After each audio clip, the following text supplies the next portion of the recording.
Planejamento patrimonial e sucessório, tema cada vez mais importante. O imposto sobre a herança e doação ainda não aumentou, mas tem tudo para ter o aumento no ano que vem. Então saiba importantes informações e dicas para fazer o seu planejamento sucessório e também saber sobre o tal holding familiar, que você tanto ouve falar. E nós vamos explicar, quer dizer, nós não. Nós vamos conversar agora com a presidente da Comissão Nacional de Planejamento Patrimonial e Sucessório, Ana Carolina Tedaldi. Ana Carolina, bom dia. Bom dia, Douglas, tudo bem? Tudo ótimo. Eu vou começar pela essa pergunta que as pessoas ouvem, mas não entendem. O que significa holding familiar? Vamos lá. Bom dia a todos os ouvintes aqui da CBN Santos. Muito obrigada pelo convite.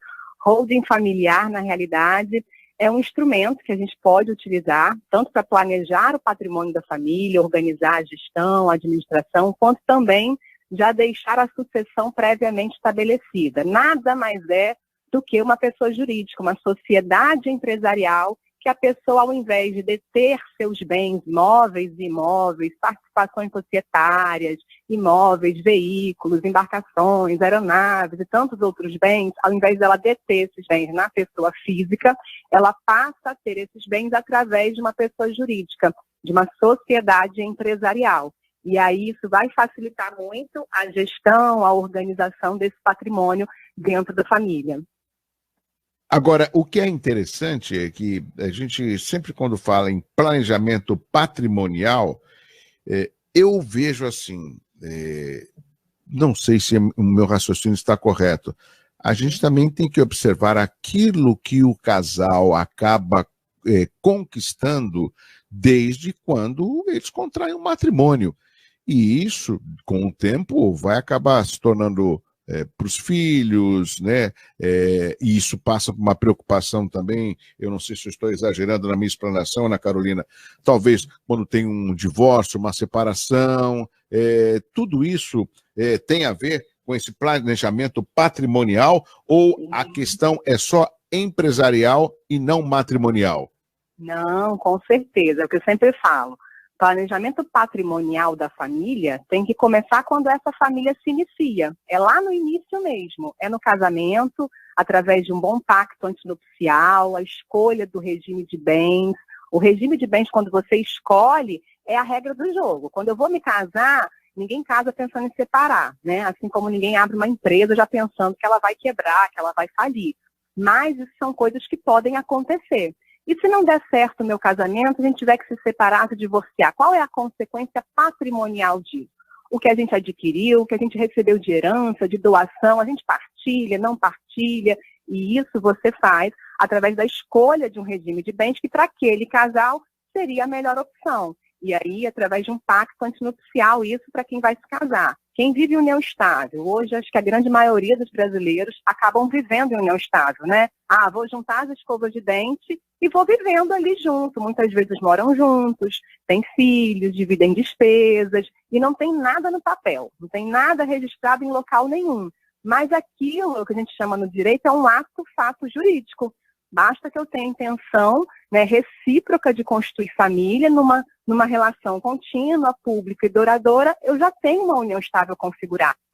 E se essa união estável se dissolver pela dissolução normal, pela separação ou pelo falecimento, que também vai pôr fim a essa união estável, vão ter consequências patrimoniais advindas disso. E aí, por isso, tão importante você instrumentalizar essa relação. Como é que a gente instrumentaliza uma união estável?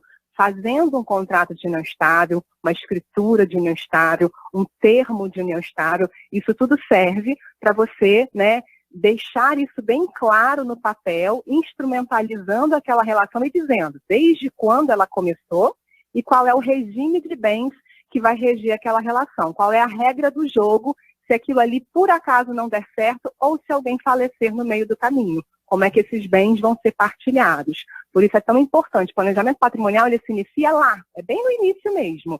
E até mesmo eu falo assim, um namoro. O namoro não tem efeito jurídico, não tem efeito patrimonial. Se esse namoro chegar ao fim, né, e ao cabo, eu não tenho que dividir nada com ninguém, mas se realmente é um namoro.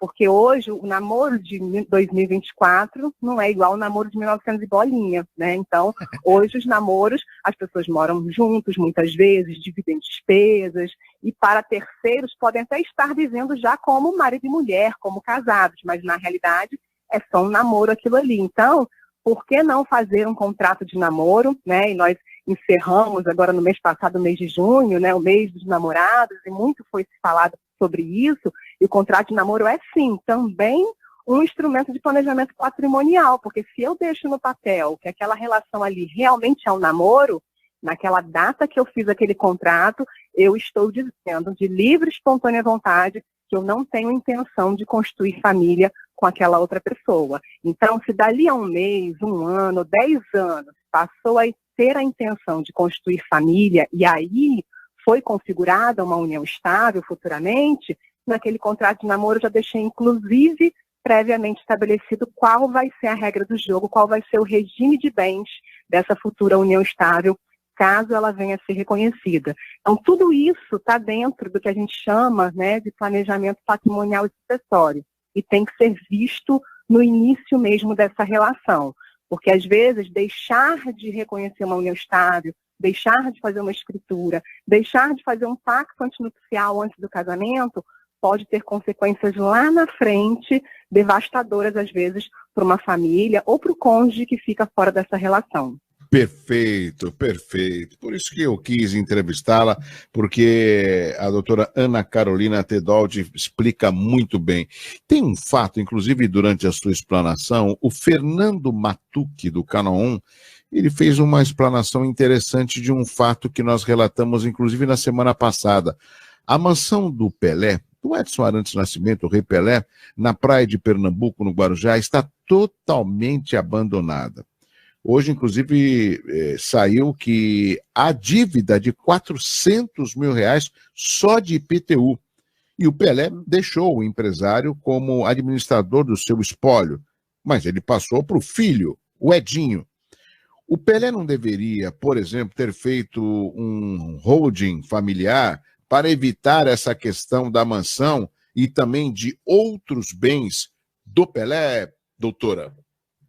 Não tenha dúvida, né? Se em vida ele tivesse realizado um planejamento, porque planejamento patrimonial e sucessório envolve diversos instrumentos. Eu fazer uma doação em vida, eu estou fazendo planejamento. Eu fazer um testamento, também eu estou fazendo planejamento. Só que às vezes ele não é tão eficaz. Então, por exemplo, através da holding familiar, se ele tivesse pejotizado esse patrimônio, colocado dentro de uma empresa, onde ali haveria um administrador nomeado, e na falta desse administrador já uma outra pessoa para assumir, não tenha dúvida de que isso não estaria abandonado dessa maneira. O que acontece é que quando uma pessoa física falece, dono de algum bem, proprietário de algum bem, móvel ou imóvel, esse bem precisa ser partilhado para os seus herdeiros, né? Então, os filhos só conseguirão vender depois de realizar o inventário. A partilha acontece através de um processo de inventário judicial ou extrajudicial.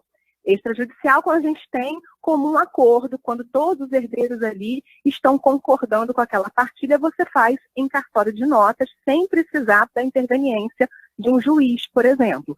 Mas quando há litígio, não tem outra maneira a não ser fazer o inventário por um meio judicial. E a gente sabe que no Brasil hoje os inventários duram mais de 5 ou 10 anos, é o tempo médio de um inventário.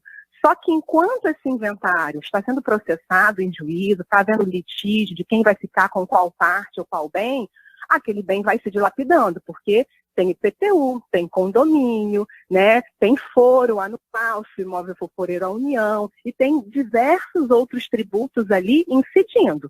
E se o inventariante ou quem for responsável por aquele espólio não paga, a dívida também vai ter que ser abatida desse patrimônio. Então, acaba que muitos patrimônios se dilapidam após a morte daquele proprietário, e aí acaba que os herdeiros não recebem efetivamente aquele patrimônio que o falecido deixou. Então, através de uma holding, que é o pejotizar esse patrimônio, a própria empresa que vai gerir esse patrimônio.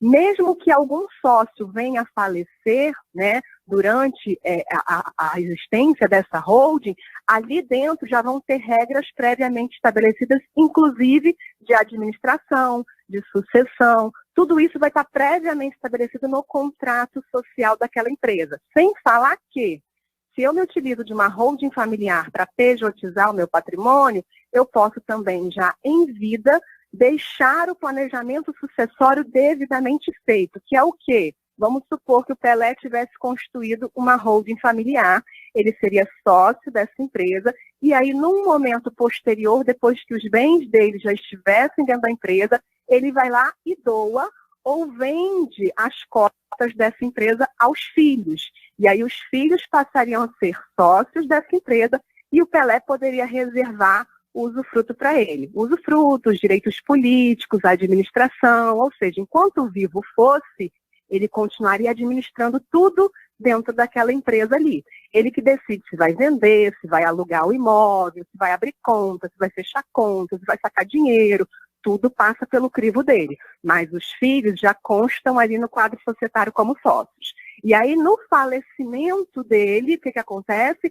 O usufruto que ele tinha automaticamente vai ser extinto e os filhos assumem a plena propriedade sobre aquela sociedade empresarial e aí poderão passar a gerir e administrar de acordo com as regras que estiverem naquele contrato social e também no acordo de sócios. Então, através do sistema da holding familiar, desse instrumento, a gente consegue perpetuar esse patrimônio através das gerações e muitas vezes impedindo ou evitando que se aconteça um inventário em relação aos bens que estão lá constituídos nessa holding, se já foi feito esse planejamento sucessório dentro dela, com essa transmissão do bastão, transmissão das cotas da empresa, tá?